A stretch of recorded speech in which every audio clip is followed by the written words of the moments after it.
تو ان پرابلمس کو آپ نے کیسے فیس کیا اور اپنی جگہ وہاں پر آپ نے کیسے بنائی؟ اسلام آباد کنونشن سینٹر میں ایک قومی اجتماع تمام مسالک کا ہوا، تو یہ بیسکلی کس کا آئیڈیا تھا، کس کا خیال تھا، اور اس کو پھر خیال سے حقیقت تک کا سفر یہ کیسے طے ہوا؟ تو اس اجتماع کے کیا کیا اثرات مرتب ہوئے؟ عمرہ کی طرف سے بے شمار پابندیاں ہوتی ہیں. حضرت شیخ الاسلام صاحب وہ کیفیت ساتھ لے کر آئے ہوئے تھے. ہم پاکستان کے ساتھ تھے، ہیں، رہیں گے.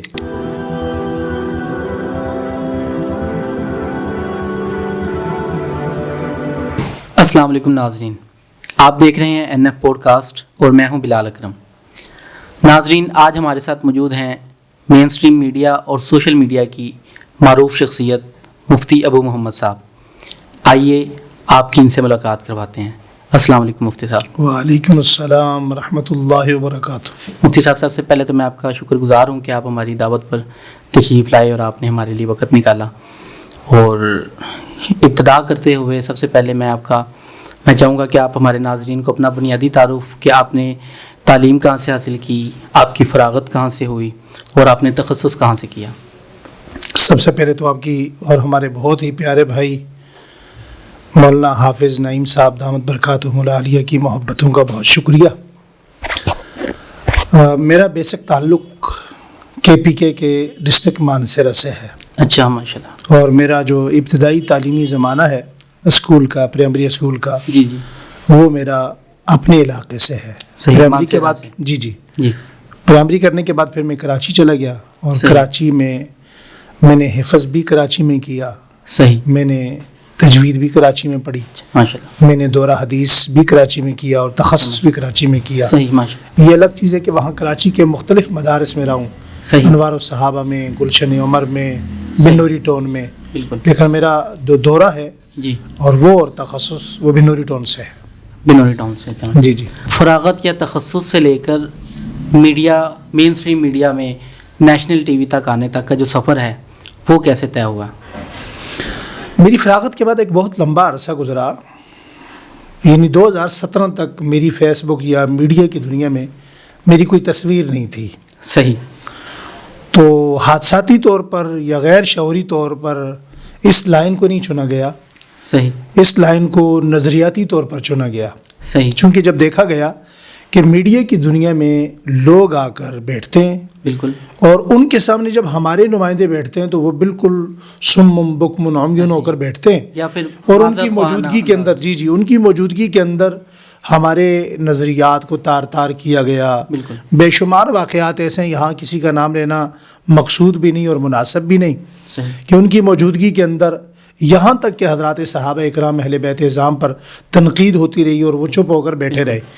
پھر بڑوں کی مشاورت سے، بڑوں کے حکم سے انہوں نے کہا بھائی اس میدان کے اندر کچھ احباب ہمارے ہونے چاہیے. بالکل. تو ان احباب کی مشاورت اور حکم پر پھر اس لائن کے لیے تیاری کی گئی. صحیح. اور اس لائن میں پھر ہم اترے، اور جو کامیابیاں اللہ تعالیٰ نے دیں وہ آپ کے سامنے اور پوری دنیا کے سامنے.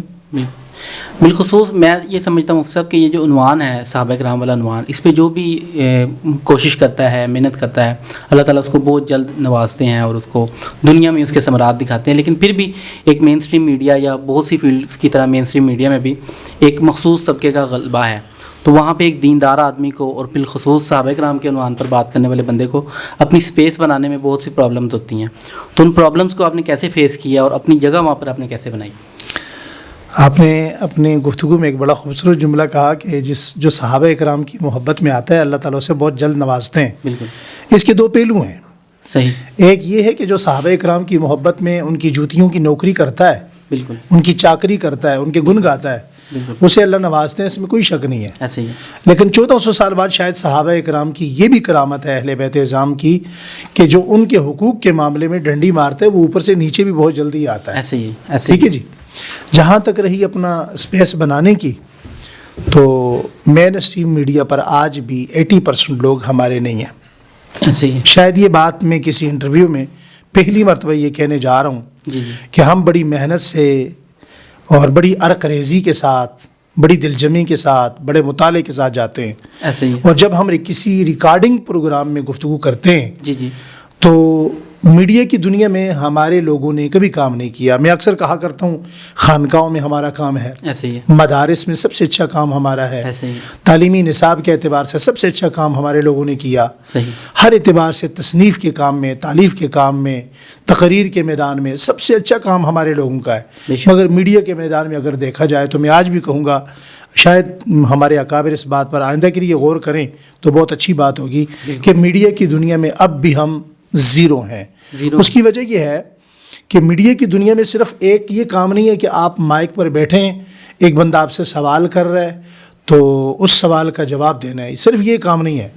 میڈیا پر اب ہم یہاں کوئی مولوی صاحب جلسے میں تقریر کرتے ہیں, وہ کہتے ہیں بزرگوں, دوستوں, بھائیوں. جہاں ہم بیٹھتے ہیں نہ کوئی بزرگ ہوتا ہے, نہ کوئی دوست ہوتا ہے, نہ کوئی بھائی ہوتا ہے, نہ کوئی اپنا ہوتا ہے, بلکہ یہاں تک نہ کوئی اپنی ہوتی ہے, وہاں کوئی بھی نہیں ہوتا, سارے غیر ہوتے ہیں. تو وہاں اسپیس بنانا یہ صرف میرے اللہ کا فضل ہو سکتا ہے, ادروائز بہت مشکل کام ہوتا ہے. اس کی وجہ میں بتانے لگا ہوں کہ ہم بڑی محنت کے ساتھ ایک کلپ ریکارڈ کرواتے ہیں جو عوام تک جانا چاہیے, مگر پی سی آر میں بیٹھا وہ بندہ ہمارا نہیں ہوتا. میں نے ایک مذہبی جماعت کے بڑے پروگرام میں یہ کہا تھا, میں نے کہا جی آپ کا پورے ملک کے اندر بڑا نام ہے, آپ کے پاس سیٹیں بڑی ہیں, آپ کے پاس لوگ بڑے ہیں, خطیب بڑے ہیں, آپ کی قربانیاں بڑی ہیں, آپ کی جد و جہد کئی سالوں سے, کئی دہائیوں پر محیط ہے, مگر آپ مجھے اپنے پاکستان کے کسی ایک چینل کے ایک پی سی آر میں ایک بندہ دکھا دیں. اس اعتبار سے میں یہ سوال کرنے میں حق بجانے بھی ہوں کہ میڈیا کی دنیا میں ہم زیرو ہیں. ایسے ہی ہے. اس کی وجہ یہ ہے کہ بڑی محنت کر کے, کوشش کر کے, جدوجہد کر کے ہم ایک پروگرام ریکارڈ کرواتے ہیں, بالکل, اور پی سی آر میں بیٹھا ہوا بندہ اس کو سینسر کر دیتا ہے, اسے کاٹ دیتا ہے. ہمیں بعد میں پتہ چلتا بھائی اتنی محنت سے یہ بات ہوئی, پورا پروگرام ریکارڈ ہوا, وہ کہاں گیا. تو میں نے ایک بڑی جماعت کے بڑے پروگرام میں, کنونشن میں نے یہ بات کہی, آپ کئی دہائیوں سے کام کر رہے ہیں, ہر ادارے کے اندر آپ کا کام ہے, ہر شعبے میں آپ کا کام ہے, یہاں تک کہ قومی اسمبلی میں آپ کے لوگ موجود ہوتے ہیں, صوبائی اسمبلی میں ہوتے ہیں, لیکن آپ کا پورے پاکستان کے کسی ایک ٹی وی چینل کے ایک پی سی آر میں ایک بندہ بھی نہیں ہے جو ہماری گفتگو کو بچا سکے. صحیح. تو جہاں تک سپیس کا تعلق ہے, سپیس کیسے بنتی ہے, میرے خیال میں یہ اس سے زیادہ کوئی بات نہیں کہی جا سکتی کہ یہ یا تو اللہ کا فضل ہے, یا سیدنا صدیق اکبر, امی عائشہ اور حضرات صحابہ اکرام اہل بیت اعظام کے جوتیوں کی برکت ہے اور کرامت ہے. بے شک. جی, یعنی ایک آٹومیٹکلی آپ کی اسپیس وہاں پر جنریٹ ہو جاتی ہے. جی الحمدللہ, چونکہ میڈیا کا تعلق فیس امپریشن ہے. بالکل ٹھیک ہے جی, فیس ریڈنگ ہے. وہ دیکھتے ہیں کہ کس کی بات ریٹنگ دیکھتی ہے, صحیح, کس کی ریٹنگ ہے, کس کی بات سنی جاتی ہے. تو اللہ جل شانہ نے موقع دیا کہ وہ لوگ جو اپنے مذہب کے اعتبار سے بہت پیک کے لوگ تھے, یا اپنے مسلک کے اعتبار سے بہت پیک کے لوگ تھے, تو اللہ جل شانہ ان کے سامنے وہ گفتگو کروا دی, یا وہ گفتگو ہو گئی کہ اللہ جل شانہ نے وہ منازل طے کروا دیں کہ آج ان کے مقابلے میں جب بھی میڈیا پر بلایا جاتا ہے تو طالب علم کو یاد کیا جاتا ہے. بالکل. تو کبھی ایسا ہوا کہ آپ نے کوئی بیان وہاں پہ بھی ریکارڈ کرایا اور آپ سمجھتے ہو کہ بہت ضروری ہے اور وہ روک لیا گیا ہو؟ بے شمار بار ہوا ہے. اچھا, متعدد مرتبہ, ایک مرتبہ بے شمار مرتبہ ایسا ہوا. احتجاجاً ہم نے یہ بھی کہا چلو آپ اپنے ٹی وی سے اسے نشر نہیں کرتے, آپ ہمیں دے دیں. انہوں نے کہا نہیں دے سکتے. اچھا, آپ کو چونکہ پیمرا ہے نا جی, پیچھے بیک پہ پیمرا ہے, پیمرا کی طرف سے بے شمار پابندیاں ہوتی ہیں. لیکن پیمرا یہ تو نہیں منع کرے گا نا کہ وہ آپ کو نہ دیں. بیک اپ ان کو ہوتا ہے, گراؤنڈ ان کو ہوتی ہے. صحیح, ٹھیک ہے جی. اب آپ اس کرسی پہ بیٹھے ہیں, پیچھے NF لکھا ہوا ہے, تو یہاں وہی ہوگا جو مولانا نعیم فاروقی صاحب آپ کو اجازت دیں گے. بالکل ٹھیک ہے جی. بالکل یہ چیز صحیح.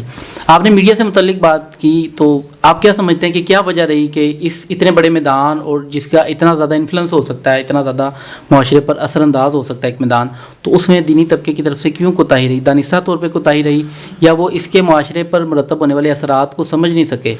شاید گستاخی ہو جائے گی. ہمارے ہاں میڈیا کو صرف سکرین سمجھا جاتا رہا. صحیح. اگر ہم میڈیا کو ہتھیار سمجھتے تو شاید ایسا نہ ہوتا. صحیح. ہم نے جسٹ اونلی میڈیا کو ایک سکرین سمجھا. بالکل. اور ہم آج تک اس بحث مباحثے میں رہے کہ جناب تصویر کھنچوانا حرام ہے، ایسے ہی پھر کون سی تصویر کھنچوانا حرام ہے. بالکل. اب وہی حضرات جو یہ فتویٰ دیا کرتے تھے آج ان کے اپنے یوٹیوب چینل ہیں. ابھی آپ کے انتظار کے دوران بھی یہاں پہ ایک ہمارے ساتھ مولانا موجود تھے جی جو ابھی چلے گئے ہیں. جی جی وہ اسی عنوان پہ مستقل بحث ہوتی رہی کہ ویڈیوگرافی، ڈیجیٹل ویڈیوگرافی یا ڈیجیٹل تصویر حلال ہے یا حرام ہے. جی جی آپ ٹھیک ہے نہیں. یہ وہی احباب ہیں. میں ان سے کہوں گا ناراض نہ ہوں ہماری گفتگو سن کے کہ کبھی انہوں نے اسپیکر پر بھی اعتراض کیا تھا کہ اسپیکر پر اذان نہیں ہو سکتی. ٹھیک ہے جی. صحیح. تو بات یہ ہے کہ ضرورت کے مطابق ہر زمانے میں جو چیز آئے گی آپ اسے استعمال کریں گے. صحیح. آپ اس کے انکار سے اب آج کوئی بھی باغبانی کشتی میں حج کرنے نہیں جاتا. بالکل. ٹھیک ہے جی. بالکل. تو جس طرح وہ آج کا جہاز پلین ضرورت بن چکی ہے، یہ مائک، یہ کیمرہ، یہ سکرین آج کی ضرورت بن چکی ہے. بالکل. اگر آپ اس میدان کو خالی چھوڑیں گے تو 80% دنیا تو کیمرے پر ہے، جی جی 80% دنیا یوٹیوب پر ہے، انسٹاگرام پر ہے. اگر آپ میدان خالی چھوڑیں گے تو اس کا مطلب یہ ہے کہ آپ خود اپنے نظریے کے ساتھ زیادتی کر رہے ہیں. بالکل. جی جی. دینی طبقے کے لوگ جو مین اسٹریم میڈیا پر آنا چاہتے ہیں یا مین اسٹریم میڈیا کے متعلق کام کرنا چاہتے ہیں تو کن پہلوؤں پر کام کرنا زیادہ ضروری ہے؟ بیک ٹو اسکرین بھی اور آن اسکرین بھی. میرے خیال میں ہمارے ہاں مدارس عربیہ میں یا کالج میں، یونیورسٹیز میں اور دینی اداروں میں، تعلیمی اداروں میں جتنے لوگ ہمارے موجود ہیں، صحیح. آج نوجوان کافی تعداد میں ایسے ہیں کہ وہ بڑے باصلاحیت لوگ ہیں لیکن انہیں آگے کوئی ایسا گیم چینجر نہیں ملتا انہیں راستہ دیا جائے. بالکل. عمومی طور پہ ہمارے ہاں ایک بیماری ہے کہ مدارس سے نکلنے والے تمام لوگوں کو ہم صرف امام مسجد ہی بنانا چاہتے ہیں. صحیح. اسے تاجر نہیں بنانا چاہتے، اسے بزنس مین نہیں بنانا چاہتے، اسے چیمبر کا حصہ نہیں بنانا چاہتے، اسے مارکیٹ کا حصہ نہیں بنانا چاہتے، اسے وکلاء کی طرف نہیں جانا چاہتے، اسے جج، بیوروکریسی، ڈی پی او کی طرف نہیں جانا چاہتے. وہ ڈی پی او نہ بنے، وہ ایس ایچ او نہ بنے. کیوں نہ بنے بھائی؟ ہمیں ہر ادارے کے اندر جانا چاہیے. جہاں تک آپ کے سوال کا تعلق ہے تو ہمیں اپنے اداروں کے اندر سے ایسے وہ لوگ جن کی زبان بڑی صاف ہے، بالکل. جو بولنے کی مہارت رکھتے ہیں، صحیح. جو ذوق بھی رکھتے ہیں، شوق بھی رکھتے ہیں، ان کو میڈیا کا رخ کروانا چاہیے. میں نے اس کے متعلق بڑا وسیع پروگرام بنایا تھا مگر چونکہ مجھے اس کا ٹائم نہیں مل سکا. اب ہمارے کچھ دوست ہیں، جی. بھائی مولانا ارسلان سیال ہیں، بھائی عمار یاسر ہیں، وہ ہماری الحمدللہ مشاورت ہے اور پھر اکابرین کی مشاورت کے ساتھ وہ ایک پروگرام وہ لے کر چل رہے ہیں. اس میں انشاءاللہ ہم مزید جدت پیدا کرتے چلے جائیں گے. اور ہماری پوری کوشش ہے کہ آئندہ آنے والی جو 10 سال کا عرصہ، ایک دہائی ہے، اس کے اندر کم از کم ہم کوئی 400 سے 500 بندہ ہم مین اسٹریم میڈیا کے اندر اپنا وہ بٹھا دیں، بے شک جن کی داڑیاں تو نہ ہوں، بے شک وہ وجود کے اعتبار سے، اپنے حجم کے اعتبار سے مولوی تو نہ لگیں، صحیح. مگر ان کا اندر ٹھیٹھ 1400 سال پرانا مولوی ہو. صحیح. اور پھر انشاءاللہ آپ دیکھیے گا کام کا مزہ آئے گا انشاءاللہ. انشاءاللہ. میرے سوال کے جواب میں ہی آپ نے کچھ بات کی جس سے میرا ایک اور سوال جو میں بعد میں کرنے والا تھا کہ جو ہمارے مدارس کے فضلاء ہیں، یہ ہمارا دیندار طبقہ ہے، معاشی طور پر مستحکم نہیں ہوتا، جس کی وجہ سے وہ مسجد کمیٹی پر ان کا انحصار ہوتا ہے اور جس کی وجہ سے وہ نہ دین کی ٹھیک طرح سے بات کر پاتا ہے اور وہ اپنے ہی مسائل میں الجھے رہنے کی وجہ سے معاشرے میں ایک اسٹرانگ داعی نہیں بن پاتا. تو معاشی استحکام کے حوالے سے آپ کیا کہیں گے؟ ہمارے دارالعلوم دیوبند میں سابقہ زمانوں میں، اب موجودہ تو مجھے نہیں پتہ، لیکن پہلے جب فضلاء فارغ ہوتے تھے تو ساتھ ہی انہیں مختلف چیزیں سکھائی جاتی تھیں جن میں سے ایک بنیادی حکمت تھی. صحیح. کہ بھئی یہ مولانا صاحب جب بھی فارغ ہوں گے تو اپنی مسجد کے باہر ایک دواخانہ ڈال دیں گے، صحیح. تو جن سے ان کا ذریعہ معاش چلتا رہے گا. بالکل. ٹھیک ہو گیا جی. پھر اس کے بعد جب مائیگریٹ کا سسٹم ہوا تو یہاں بڑی چالاکی کے ساتھ جو علماء تھے ان کا زمین کے اندر ایک حصہ ایسے رکھا گیا، یہ آج بھی تاریخ میں یہ بات موجود ہے. ہمارے نظریہ پاکستان کو اگر آپ پڑھیں تو اس میں یہ بات موجود ہے کہ جہاں وہ کارپینٹر ہوتا ہے، جہاں وہ ایک حجام ہوتا ہے بال کاٹنے والا، ان کے ساتھ ایک مولوی کا حصہ رکھا گیا. تو مولوی کی حیثیت تو اسی دن ختم کر دی تھی جس دن یہ کارپینٹر اور نائی کے ساتھ یہ ان کا حصہ رکھا گیا کہ یہ خدمت کریں گے. یعنی اسے بھی ایک کسبی انسان سمجھا جائے گا کہ کسب کرے گا، یہ اس کا کسب ہے، اسے دین کی خدمت ایک پیشہ بنایا گیا. ٹھیک ہے جی. آج کے زمانے میں یہ سمجھتا ہوں کہ علماء اکرام کو مائنڈ سیٹ بنا کر اسے پہلے سے بھیجنا چاہیے. ہر بندہ اس لیے نہیں ہوتا کہ آپ اسے خطیب بنا دیں، امام بنا دیں. کچھ لوگ ایسے ہوتے ہیں جو تاجر بن سکتے ہیں، انہیں تجارت کے ہنر سکھائیں، تجارت پڑھائیں، پھر اسے بھیجیں. میں نے کل ایک پروگرام میں پرسوں کہا، تکمیل ختم بخاری میں میں نے کہا بھائی یہ بخاری شریف ایک کتاب ہے، اس کی تکمیل ہوئی ہے، علم اور ہنر کے حصول کی تکمیل نہیں ہوئی ایسے ہی آپ اس سے آگے بھی علم حاصل کر سکتے ہیں، ہنر حاصل کر سکتے ہیں۔ تو میں یہ سمجھتا ہوں کہ علماء اکرام کو ہر میدان میں ہونا چاہیے، خواہ وہ تجارت ہے، وہ مارکیٹنگ ہے، وہ ججز ہے، وہ وکلاء ہیں، وہ بیوروکریسی ہے۔ کیا منظر ہوگا جب پاکستان کے اندر 100 DPO ایسا ہو جو حافظ قرآن ہو، کوئی 200-500 SHO ایسے ہوں جو عالم دین ہوں، تو آپ اندازہ کیجیے نا پورے ملک کا سینیریو نہیں بدل جائے گا۔ یہی وجہ ہے کہ 76 سالوں میں ہم اس ملک کو اپنے اس ملک کے نظریے کی طرف اس لیے نہیں لے جا سکے کہ جو بنیادی کلیدی عہدے ہیں، کرسیاں ہیں، اس پہ ہمارے لوگ نہیں، غیروں کے لوگ بیٹھے ہیں۔ ایسے ہی ایسے ہی تو اس لیے علماء اکرام کو ہر فیلڈ میں آنا چاہیے ذریعہ معاش کے لیے۔ کبھی بھی میں آج بھی اس بات کا قائل ہوں، میں الحمدللہ میں ایک غریب طالب علم ہوں، لیکن میں جس مسجد میں جمعہ پڑھاتا ہوں، آج گواہ ہیں یا میرے ساتھ ساتھی آئے میں اس مسجد سے کسی قسم کی کوئی تنخواہ نہیں لیتا۔ اچھا ماشاءاللہ، ٹھیک ہے جی۔ اس طرح ہمارے بے شمار دوست ہیں، لیکن جب میں تنخواہ نہ لے کر جو بات کرتا ہوں اس کے اثرات کچھ اور ہوتے ہیں۔ اچھا، لیکن میں بہت ہی اچھی بات کروں تو اگلا کہے گا جناب یہ 15,000 روپے کے لیے بات کر رہے ہیں۔ صحیح۔ اگر ہمارا ذریعہ معاش کوئی اور ہو، ہمارا نظام چل سکتا ہو، ہمارا کچن گھر چل سکتا ہو، تو ہمیں کبھی بھی دینی خدمات کے عوض پیسے نہیں لینے چاہیے۔ اس کے بعوض جو بات ایک امام، ایک خطیب، ایک عالم کرتا ہے، اس کے اثرات کچھ اور مرتب ہوتے ہیں۔ صحیح۔ اس کے بعد ہمارے کچھ سوال غزہ اور فلسطین سے متعلق تھے جی ارشاد۔ تو اس سے متعلق سوالات سے پہلے جو اسلام آباد کنونشن سینٹر میں ایک قومی اجتماع تمام مسالک کا ہوا، یقیناً اس میں آپ بھی بڑے متحرک رہے اور ایک بڑا کردار آپ کا تھا، تو یہ بیسکلی کس کا آئیڈیا تھا، کس کا خیال تھا، اور اس کو پھر خیال سے حقیقت تک کا سفر یہ کیسے طے ہوا؟ اللہ اکبر، بڑا پیارا سوال کیا آپ نے۔ جہاں تک یہ آپ کا سوال ہے نا کہ کس کا خیال تھا، کس کا آئیڈیا تھا، وہ جس بندے کا خیال تھا یا آئیڈیا تھا کہ اس طرح کا پروگرام ہونا چاہیے، وہ آپ کے سامنے بیٹھا ہے۔ اچھا ماشاءاللہ۔ جی جی، میرا ہی آئیڈیا تھا، البتہ خیال بہت سارے لوگوں کا تھا کہ اس طرح کا پروگرام ہونا چاہیے، لیکن آئیڈیا ہم نے دیا، ہمارے ساتھ کچھ ہمارے دوست احباب تھے، انہوں نے تعاون کیا۔ تو شروع سے یعنی 4 تاریخ کو یہ ایک جہاز گھومتا ہے، جرمنی سے نکلتا ہے، وہ راتوں رات پاکستان پہنچتا ہے، 2 بجے ریاض پہنچتا ہے۔ تو اس کے بعد غزہ نے فیصلہ کر لیا کہ جب پوری دنیا ہمیں ہمارے دشمن کو تسلیم کرنے کا سوچ رہی ہے تو پانی ہمارے سر سے گزر رہا ہے، تو انہوں نے 7 کو حملہ کر دیا۔ تو 7 تاریخ سے چھوٹے چھوٹے احتجاج شروع ہو چکے تھے پورے ملک میں، لیکن میرا ماننا یہ تھا کہ یار کوئی مشترکہ پروگرام ہونا چاہیے، کوئی بڑا پروگرام ہونا چاہیے۔ تو اسی دن سے میں نے اپنے بزرگوں سے، حضرت مولانا قاری محمد حنیف جلندری صاحب دامت برکاتہم العالیہ سے، شیخ الاسلام حضرت مولانا مفتی محمد تقی عثمانی صاحب جو آبروئے دیوبند ہیں، ان سے رابطہ کرنا شروع کر دیا تھا، اور پھر وہ کرتے کرتے کرتے مختلف معاملات بیچ میں آتے رہے۔ پھر شیخ الاسلام صاحب نے فرمایا کہ اس پروگرام کو آپ کراچی میں کر لیں۔ پھر یہ بات ہم سمجھانے میں بڑی دیر بعد کامیاب ہوئے کہ حضرت جو افادیت اس کی اسلام آباد میں ہوگی، وہاں آؤٹ آف کنٹری کے لوگ بیٹھے ہیں، سفارت خانے ہیں، ہاں جی ایمبیسڈر ہیں، اور میڈیا انٹرنیشنل وہاں ہوتا ہے، تو وہ کراچی میں شاید فائدہ نہیں ہوگا جو اسلام آباد میں ہوگا۔ پھر اللہ تعالیٰ نے شاید وہ ہمارے کچھ دوستوں کا اخلاص تھا کہ وہ پروگرام اتنا مقبول ہوا۔ پھر حضرت شیخ الاسلام صاحب جو تھانوی سلسلے سے تعلق رکھتے ہیں، ان کی شاید وہ زندگی کی وہ یادگار گفتگو وہاں ہوئی، بلکہ تمام احباب کی گفتگو بہت اچھی ہوئی، مگر جی اور جو شیخ الاسلام صاحب نے جو گفتگو کی وہ ان کی اپنی زندگی کی ایک یادگار گفتگو ہے، جس کو مکی صاحب نے حرم میں بھی بیٹھ کر کہا کہ انہوں نے اپنی زندگی کا تاریخ ساز خطاب فرمایا۔ اس پر غزہ کے لوگوں نے خود شکریہ ادا کیا، اہلیان فلسطین نے شکریہ ادا کیا، اس پروگرام کو پوری دنیا میں سراہا گیا، اس پروگرام کو پوری دنیا میں ماٹو بنایا گیا، آئیڈیل بنایا گیا۔ اس پروگرام کو دیکھ کر بہت سارے دیگر ممالک میں پروگرامات ہوئے۔ پھر ابھی اس پروگرام کی مقبولیت آپ یہ دیکھیں کہ قطر کے اندر ابھی چند دن پہلے اسی پروگرام کو عربی میں ٹرانسلیٹ کر کے ایک بہت بڑے ہال میں وہی ویڈیو چلائی گئی، وہ دکھایا گیا۔ یہاں میں شیخ الاسلام صاحب کے متعلق ایک بڑی خوبصورت بات عرض کرتا چلا جاؤں۔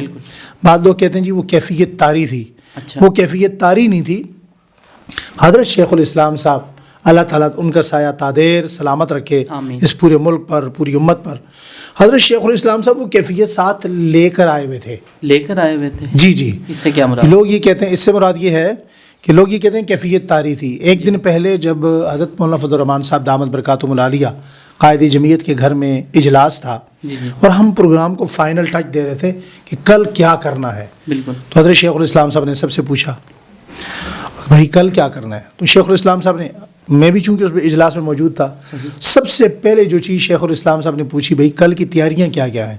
اچھا۔ اب میں نے ساری روٹین بتائی تو شیخ الاسلام صاحب کو میں نے بتایا جی ہم نے اتنے 1000 ڈبہ کھانا پیک کروایا لوگوں کے لیے، اور پھر جو مہمان ہیں ان کے لیے ہم نے اتنے 100 لوگوں کے لیے، 1200 لوگوں کے لیے یا 1000 لوگوں کے لیے اس طرح کے کھانے کا انتظام کیا۔ تو حضرت صاحب نے کراس لگایا، اچھا، فرمایا بھائی کوئی کھانا نہیں ہوگا، مولانا فضل الرحمان صاحب اپنے گھر سے کھانا کھائیں گے، میں اپنا کھانا کھاؤں گا۔ اچھا۔ ہم لوگوں کو یہ نہیں بتانا چاہتے کہ غزہ کے نام پہ ہم لوگوں کو کھانے پہ لے کر آئے۔ زبردست تو زبردست۔ یہ حضرت کے اخلاص کی اور کیفیت سے آپ اندازہ لگا سکتے ہیں۔ صحیح۔ اس کے بعد حضرت نے اپنی شیروانی سے ایک وہ نکالا اعلامیہ، فرمایا میں اعلامیہ لے کر آیا ہوں۔ اچھا۔ اور حضرت نے اپنی تقریر میں فرمایا ہاں جی، میں استخارہ کر کے آیا ہوں، بالکل۔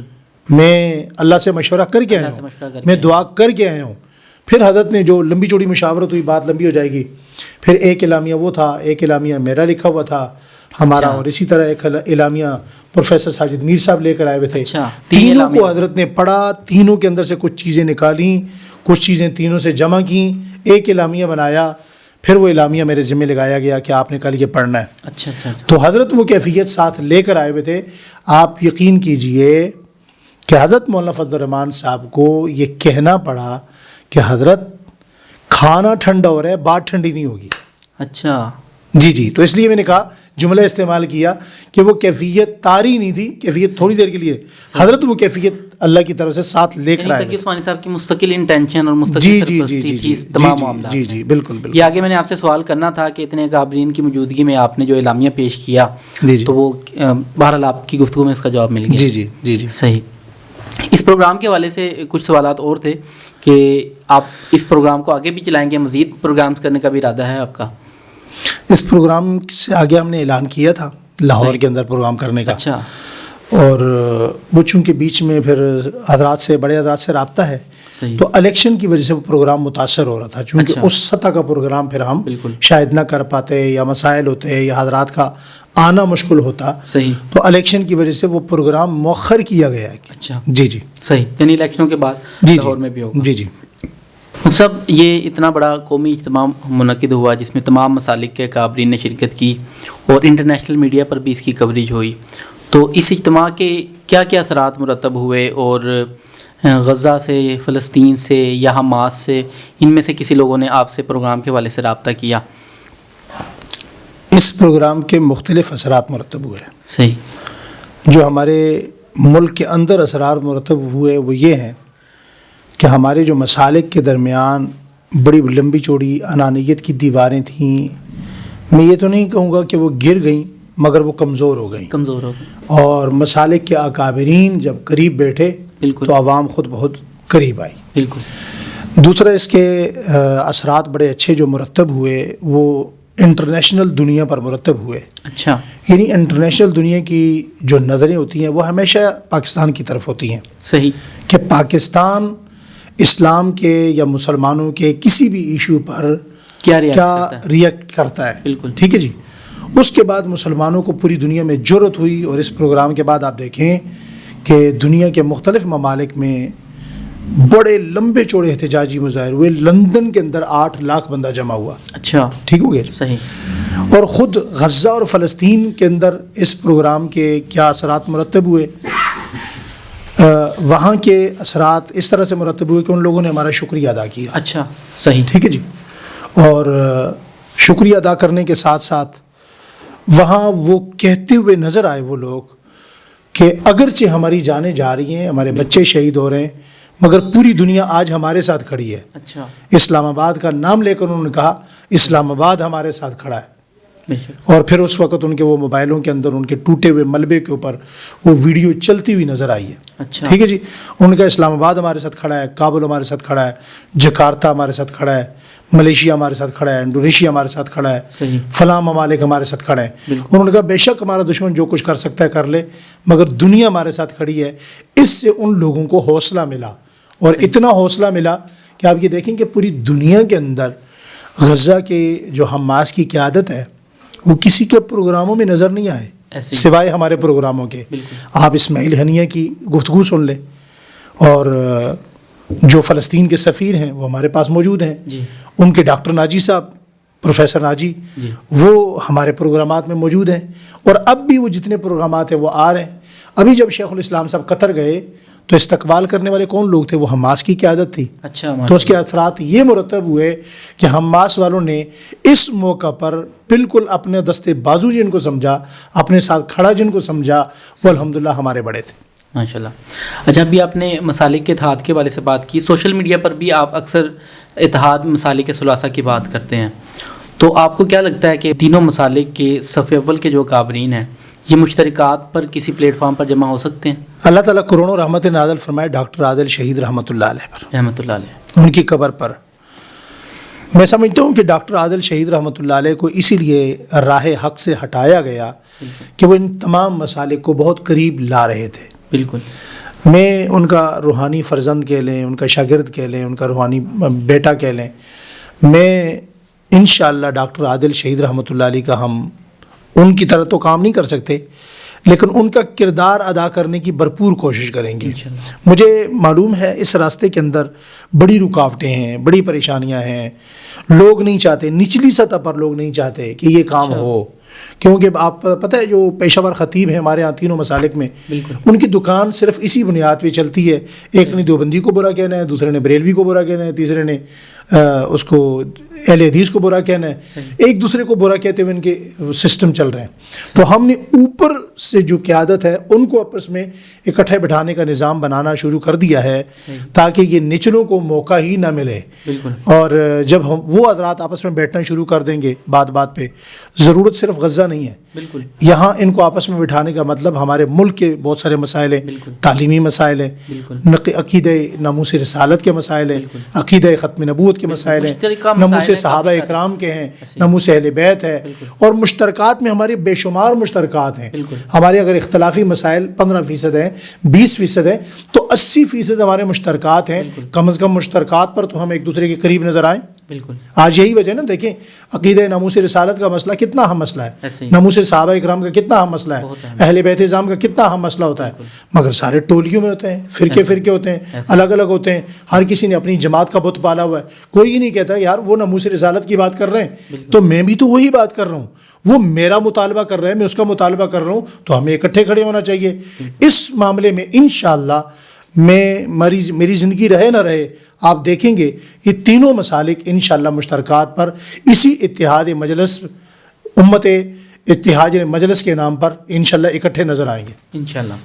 ابھی آپ نے تفریق کی بات کی، تو مفتی صاحب آج کل تفریق مسالک سے بڑھ کے مسالک اور جماعتوں کے اندر گروہ در گروہ بنے ہوئے ہیں، جی جی، اور امت ہر سطح پہ اور ہر عنوان پہ ایک تفریق کا شکار ہے۔ اس کا کیا حل یا اس کا کیا مستقبل آپ دیکھتے ہیں؟ میں سب سے بنیادی طور پر تو یہاں علماء اکرام سے گزارش کروں گا کہ وہ عوام کو یہ سمجھانے کی بھرپور کوشش کریں، شعور دیں، محبت سے، پیار سے، کہ عوام مستند علماء کو سنیں۔ اچھا، ٹھیک ہے جی، کسی بھی مسلک کی عوام ہے صحیح، وہ مستند علماء کو سنیں۔ جن لوگ علماء سے مراد، ہاں، مستند علماء سے مراد یہ ہے کہ وہ تربیت یافتہ ہوں، وہ تعلیم یافتہ ہوں، وہ پڑھے لکھے ہوں، انہیں قرآن کریم اور احادیث رسول کے اسلوب کا بیان کرنے کا علم ہو۔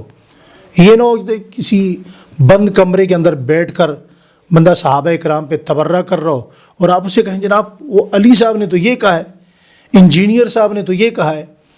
بھائی ہر چیز کا ایک ماہر ہوتا ہے۔ بالکل، دیکھیں وکیل نمائندہ ہے صحیح، قانون کا، ایسے ہی ایم این اے نمائندہ ہے قومی اسمبلی قومی کا، اسمبلی کا، ایم پی اے نمائندہ ہے صوبائی اسمبلی کا۔ بالکل، ہر چیز کے، ہر شعبے کے الگ نمائندے ہیں۔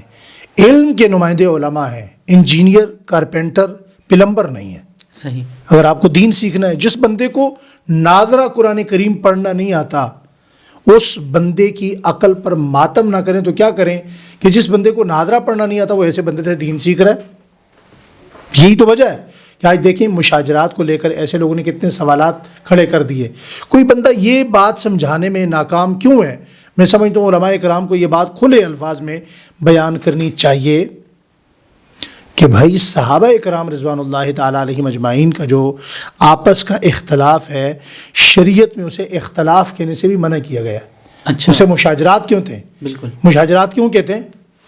کہ جس شجر کی صحابہ اہل بیت شاخیں ہیں، پھل ہے، بالکل اس شجر کی بنیاد اور جڑیں محمد مصطفیٰ ہیں صلی اللہ علیہ وسلم۔ بالکل بھئی وہ جڑیں جس درخت کی ہیں، وہ پھل جس درخت کا ہے، وہ تنا جانے، وہ جڑیں جانے، وہ درخت جانے، بالکل تم کون ہوتے ہو ان پر سوال کرنے والے؟ صحیح، پھر مشاجرات میں کوئی بھی بندہ ایک پہلو کو پڑھتا ہے بالکل اور وہ یہ سمجھتا ہے شاید ایسے ہی ہوا ہے، ہاں جی، یہی اسے سچ دوسرے ہے۔ پہلو کا کوئی پتہ نہیں ہوتا۔ بالکل۔ اس لیے میں اپنے علماء دوستوں سے اکثر کہا کرتا ہوں کہ آپ ہمیشہ تقابلی مطالعہ کریں، صحیح، صرف ایک کتاب نہ پڑھیں۔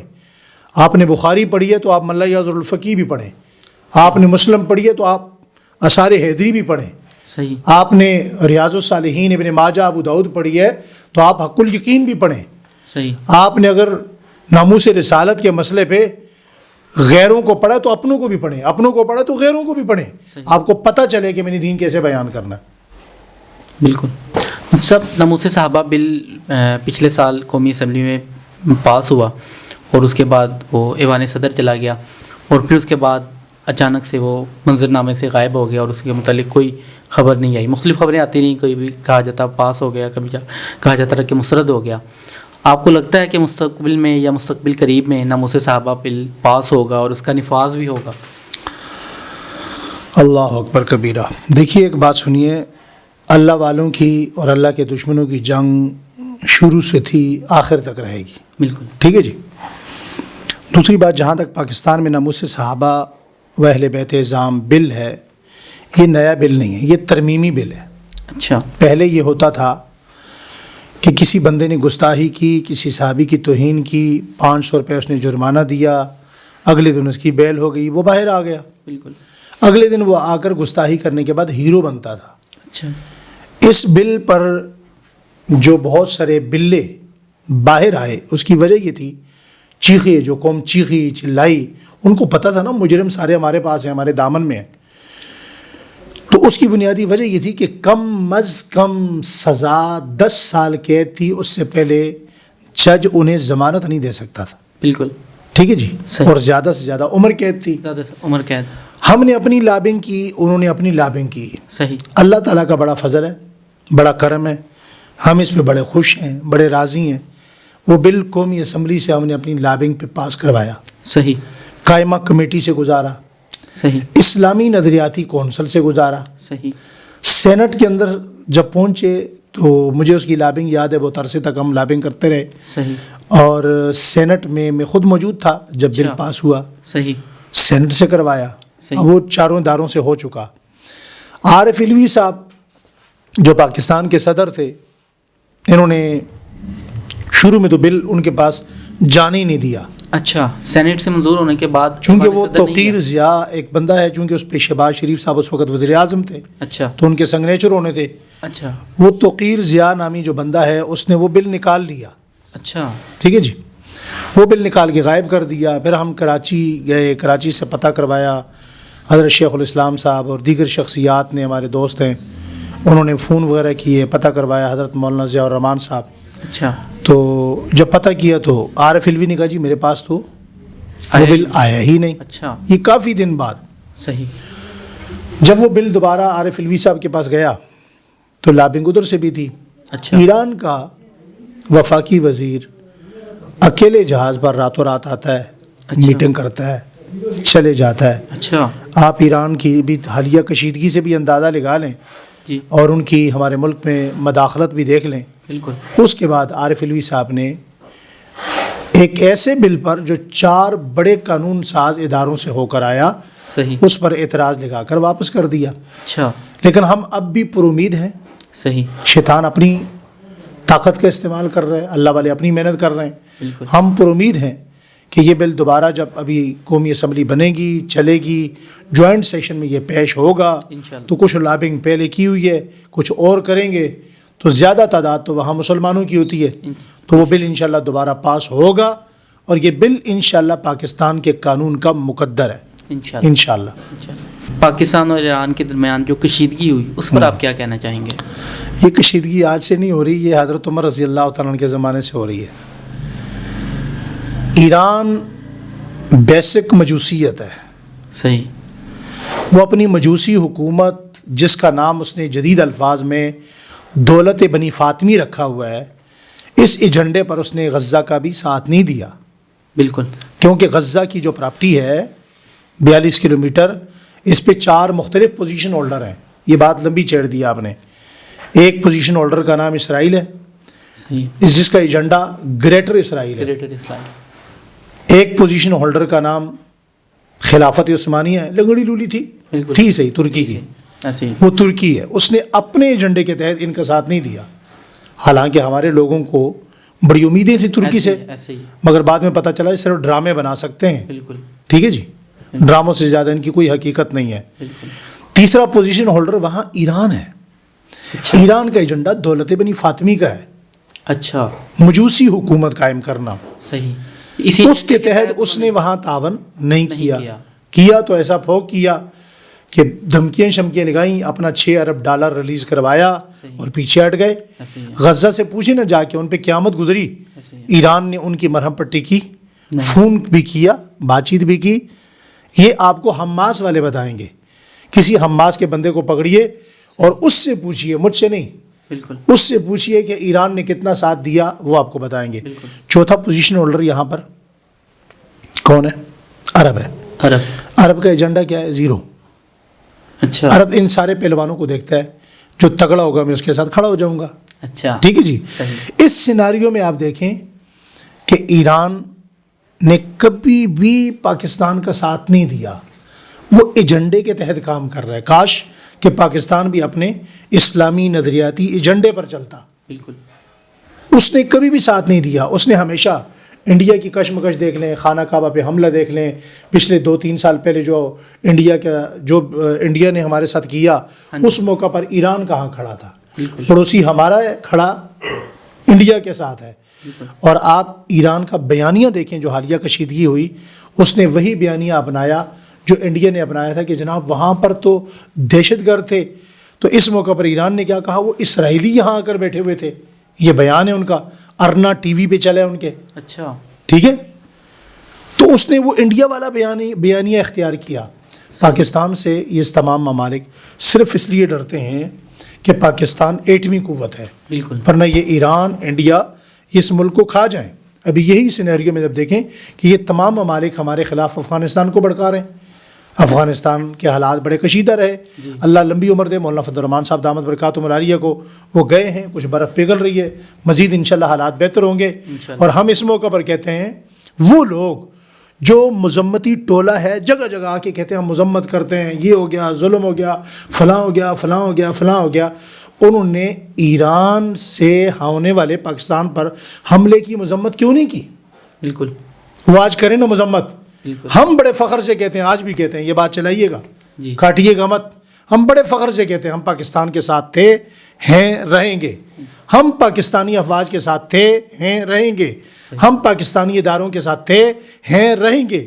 پاکستان کے لیے جان لڑائیں گے, جان قربان کر دیں گے. ان سے کہیں یہ اس موقع پر یہی الفاظ کہیں, کبھی نہیں کہیں گے. کیوں کہ یہ اپنی جیب میں شناختی کارڈ پاکستان کا رکھتے ہیں, نمک حلالی ایران کی کرتے ہیں. صحیح. ایران سے متعلق ابھی ایران اور پاکستان کی کشیدگی سے متعلق ہم بات کر رہے تھے. جی جی. تو اس سے قبل بھی ایران پاکستان میں مختلف قسم کی دہشت گردی بھی کرواتا رہا ہے. یہاں پہ بڑے بڑے علماء کی ٹارگٹ کلنگ بھی ہوتی رہی ہے. بلکہ ابھی بھی آج عمار خان یاسر نے اپنی ویڈیو میں بتایا کہ مفتی تقی عثمانی صاحب پہ قتل کرنے والے پکڑے گئے ہیں, اور انہوں نے اعتراف کیا کہ ہم ایران سے آئے. سولجر بازار کراچی سے پکڑا گیا ہے. اچھا, جس نے حملہ کیا تھا. صحیح. تو اس سے قبل پاکستان میں انڈیا کا جاسوسی نیٹ ورک چلانے والا کلبھوشن یادو بھی ایران ہی سے پکڑا گیا تھا, جو کہ ایران کے رستے سے پاکستان میں جاسوسی کا اپنا نیٹ ورک چلا رہا تھا. تو کیا پاکستان کو مستقل بنیادوں پہ ایران سے اپنے سفارتی تعلقات ختم کر لینے چاہیے؟ ہمارے جو قومی سلامتی کے اور قانون نافذ کرنے والے ادارے ہیں نا، وہ یہ بات بہت بخوبی جان چکے ہیں، بالخصوص کلبھوشن یادو کے بعد، کہ یہ کون لوگ ہیں، کیسے لوگ ہیں. ایران نے ہمیشہ ہمارے دشمن کو ہمارے خلاف استعمال کیا ہے. صحیح. اب پوری دنیا میں کوئی ملک ایسا نہیں ہے جس سے کوئی ہمارا ایسا جاسوس پکڑا گیا جو کلبھوشن یادو جیسا ہو. آپ کو پتہ ہے کلبھوشن یادو صرف یہ نہیں کہ وہ وہاں چھپ کے بیٹھا تھا، مبارک حسین کے نام سے اسے ایران نے پاسپورٹ جاری کیا. اچھا. اس کے پاسپورٹ پر کم از کم بھی 7 سے 8 ویزے لگے ہوئے، 3 سال کے. وہ کتنا عرصہ چاہ باہر پہ رہا، اس نے کتنے لوگوں کو دہشت گردی کے لیے لایا، کتنے لوگوں کو استعمال کیا، بلوچستان کی کتنی عوام وہاں قتل ہوئی، اس کے اندر وہ ملوث تھا. یہ ایک کلبھوشن ہے جن کا پتہ ہی نہیں ہے، ہمارے اداروں کو پتہ ہے وہ کتنے ہیں. بالکل. اور میں نے جس طرح کہا نا کہ وہ ایک کلبھوشن ہے، یہ جتنے یہاں لوگ ایران سے محبت کرنے والے بیٹھے ہوئے ہیں، جن کو آج ایران کے حملے پر افسوس تک، مذمت تک کرنے کا موقع نہیں ملا، یہ بھی کلبھوشن یادو سے کم نہیں ہے. بالکل. جی. تو ہم جس طرح اس کلبھوشن یادو کی مذمت کرتے ہیں، اسے سزائے موت ہونی چاہیے. ہمارے ملک میں اس قسم کے جتنے لوگ ہیں، تکفیری ہیں، ناصبی ہیں، خارجی ہیں، اور اسی طرح دوسرے جتنے بھی صحابہ اکرام اہل بیت اعظام کی گستاخی کرنے والے لوگ ہیں، ان تمام لوگوں کے لیے ہم اپنے اداروں سے، قومی سلامتی کے اداروں سے، قانون نافذ کرنے والے اداروں سے ہمیشہ یہ مطالبہ کرتے ہیں اور کرتے رہیں گے کہ ان کے لیے جتنا سخت قانون ہو سکے وہ بنایا جائے تاکہ ہمارا ملک استحکام پکڑے اور غیر مستحکم نہ ہو. ابھی آپ نے کہا کہ ایران جو ہے وہ بھی ایک سٹیک ہولڈر ہے، یا وہ بھی ایک ایجنڈا رکھتا ہے فلسطین کے حوالے سے. لیکن فلسطین کے ایشو کو سب سے زیادہ کیش بھی ایران کرواتا ہے. بلکہ قومی اجتماع کے بعد ایک صاحب نے جو فلسطین تو بہت چھوٹی بات ہے، انہوں نے کربلا کیش کروا دیا. صحیح. کربلا کیش نہیں کروایا. بالکل. وہ خود ظالم تھے، انہوں نے ساتھ نہیں دیا وہاں پہ. بھائی حضرت حسین کہاں شہید ہوئے؟ حجاز میں، مکہ میں، مدینہ میں. ان کے پاس تھے نا. جب تک وہ ہمارے پاس تھے وہ شہید نہیں ہوئے. صحابہ اکرام کے پاس تھے. صحابہ اکرام پلکے بچھاتے تھے، عزت کرتے تھے، پانی پیش کرتے تھے، جوتے اٹھاتے تھے، پگڑی سے جوتے صاف کرتے تھے. ان کیا گئے؟ انہوں نے اگلے دن جناب حضرت مسلم بن عقیل کی 18,000 بندہ بیعت کر رہا ہے، اور حضرت مسلم بن عقیل کے خلاف جب نکلے تو 2 بندے بھی ساتھ دینے والے نہیں تھے. صحیح. انہوں نے کربلا کیش کروا لیا ہے. حضرت حسین کو شہید کر کے وہ مظلوم بن گئے. صحیح. اور پوری دنیا نے مظلوم سمجھتی ہے، اور رونا بھی انہیں ایسا آتا ہے فیال لاجب. بلکہ قومی اجتماع پہ رد عمل دیتے ہوئے ایک صاحب نے کہا تھا کہ پاکستان میں فلسطین کے ایشو کو زندہ ہم نے رکھا ہے. کیا کہیں؟ دراصل میں اس کا بندے کا نام نہیں لینا چاہتا، اور باوجود اس کے کہ میرا وضو نہیں ہے، لیکن میں پھر بھی نام نہیں لینا چاہتا. زندہ رکھا ہے، تعاون کیا کیا ہے؟ زندہ انہوں نے رکھا ہے جنہوں نے آج تعاون کیا، جو آج ساتھ کھڑے ہیں. آج ساتھ کون کھڑا ہے؟ ذرا دارالعلوم کراچی کے وہ آج کا جو لیٹر چلا ہے پرسوں کا، اسے چیک کرے نا. اتنے کروڑ روپے کس نے دیے ہیں؟ زندہ کس طرح رکھا ہے؟ زندہ رکھنے کا مطلب ہوتا ہے ساتھ کھڑے ہونا، تعاون کرنا، مشکل وقت میں ساتھ چلنا. اور اگر آپ اپنی تصویریں دیکھ لیں تو شرم ہو تو آئے، وہاں یہ اسرائیلیوں کے جنازے پڑھا رہے ہیں. ان کے اپنے ملک میں کتنے یہودی موجود ہیں. بالکل. ٹھیک ہے. بالکل. ان صاحب کی بات چلی پڑی ہے تو بغیر نام لیے آپ اور وہ صاحب دونوں اتحاد امت کی بات کرتے ہیں. جی. لیکن دونوں ایک دوسرے کے خلاف آپ بیان دیتے ہیں. وہ اتحاد امت کا نام لے کر اپنا غلط نظریہ لوگوں میں انڈھیلنے کی کوشش کرتے ہیں. اتحاد امت سے ان کا کوئی تعلق نہیں ہے. اتحاد تو اس وقت ہوگا نا کہ جب آپ امت کے جو سب سے اولین لوگ ہیں ان کو بڑا مانیں گے.